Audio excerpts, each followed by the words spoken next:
Hello guys, welcome back to hub of knowledge Mac future making training centre and consultancy services. तो यदि आप अच्छी job ना मिलने के कारण या सर्विस में अच्छा इंक्रीमेंट ना मिलने के कारण करियर में पिछड़ रहे हैं, या फिर दोस्तों आप डिग्री डिप्लोमा करने के बाद किसी कारण बस जॉब नहीं कर पाए हैं, तो आप हमारा training centre hub of knowledge Mac join करें। हमारे यहाँ से इंडस्ट्रियल डॉक्यूमेंटेशन का कोर्स करने के बाद आप अपने करियर में ग्रोथ कर सकते हैं और अपने करियर को रीस्टार्ट कर सकते हैं। हमारे यहाँ से ट्रेनिंग लेने के बाद कैंडिडेट का आईक्यू लेवल इंक्रीज हो जाता है और कॉन्फिडेंस बिल्डअप हो जाता है, क्योंकि सभी ट्रेनिंग प्रैक्टिकल व थ्योरेटिकल पढ़ाई जाती हैं और साथ में इंटरव्यू की प्रिपरेशन भी करवाई जाती है। The main objective of Hub of Knowledge Mac Training Center providing training, placement and development of career। Deepak and Saurabh बताइए, FMEA APQP के कौन से फेज पे बनता है? ये सर फेज 3 में बनती है, प्रोसेस डिजाइन एंड डेवलपमेंट में। मतलब मेरे से किसी ने इंटरव्यू में पूछा था एक बार कि अनोवा मेथड क्या होता है, तब तो मुझे कुछ पता ही नहीं था। अनोवा मेथड यही है, आपको एनालिसिस ऑफ वेरिएशन, जो मैंने कल आपको समझाया था इसका डेफिनेशन MSA का, वही आपको एक्सप्लेन करना है। ठीक है, अच्छा ठीक है सर। मुझे आपसे अगर ये पूछना है कि आप अपनी कंपनी में एक्यूरेसी पे काम करते हो या प्रिसीजन पे काम करते हो, तो आपकी तरफ से क्या आंसर आना चाहिए? एक्यूरेसी पे। क्यों प्रिसीजन पे क्यों नहीं करना चाहिए? सर एक्यूरेसी प्रिसीजन के ऊपर काम करते हैं। जो पीस एक्यूरेसी होंगे वही प्रिसाइज होंगे ना। तो एक्यूरेसी हमारा प्रिसीजन ऑलरेडी होता है, ठीक है। और प्रिसीजन एक्यूरेसी हो सकता है कि नहीं हो सकता?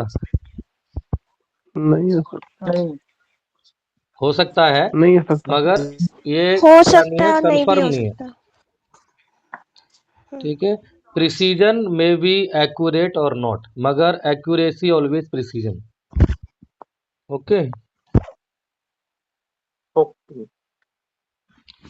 सपोज करो आप कहीं पे इंटरव्यू देने जाते हो और आपसे वो पूछे कि आपको इंस्ट्रूमेंट मेरे यहाँ पे जो हैं, और आपने देखा कि इंस्ट्रूमेंट के अंदर एरर आ रहा है, ठीक है, और मेरे पास लिमिटेड इंस्ट्रूमेंट हैं।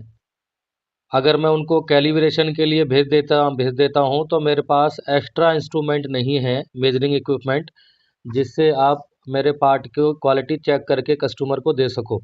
तो ऐसे केस में आप क्या करोगे बताइए? अगर इक्विपमेंट में एरर आ जाता है तो क्या करना पड़ेगा आपको? और इसका बायस निकालना पड़ेगा, तो उसको देखना पड़ेगा प्लस में जा रहा है माइनस में जा रहा है। अगर प्लस में जा रहा है तो उसको माइनस में ले लेंगे, अगर माइनस में जा रहा है तो उसको प्लस में ले लेंगे।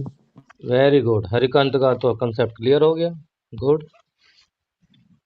दीपक, तुम्हारा कंसेप्ट क्लियर हुआ कि नहीं, ये जो इसने आंसर दिया है अभी? हाँ जी सर, क्लियर है एकदम। हाँ। ओके, बायस होता क्या है?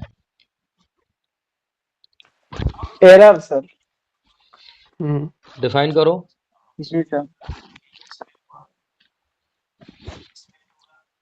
वो सर बायस एक एरर है जो कि डिफरेंस होता है, जो कि हम मेजर्ड ऑब्जर्व्ड वैल्यू का एवरेज जो मास्टर वैल्यू लेते हैं, जो कि हम ऑब्जर्वेशन का एवरेज करके, और जो मेजर्ड है उनका जो डिफरेंस होता है वो एरर बायस कहते हैं उसे। यानी bias is the difference. My name is Shahnawaz Ahmad. I completed my online training from Hub of Knowledge में, जो कि मेरी ज़िंदगी में बहुत अहम रोल किया। उसके बाद ट्रेनिंग के बाद मैं OEM कंपनी ज्वाइन किया as a MR post. My name is Swapnil from Pune. I have completed my online training course. No doubt, this is a future making training center. Good afternoon, everyone. My name is Jaswant Singh Best. I am from Uttarakhand. I took a training from SS Sharma sir. After that, I got a salary hike of more than 200%. Currently, I am just working for OEM company. I want to give a very big thanks to Sharma sir. Sharma sir ने चीज़ें इस तरीके से सिखाई हैं जैसे कोई बच्चा पहली बार स्कूल जाता है और उसको टीचर उसको हाथ पकड़ पकड़ के लिखना सिखाता है और एक हैबिट डलवाता है। तो शर्मा सर का इस तरीके का कंट्रीब्यूशन है मेरी लाइफ में। तो I want to really thankful to mister Sharma sir. Hub of knowledge ने बहुत मेरी लाइफ का एक सिनेरियो चेंज किया है।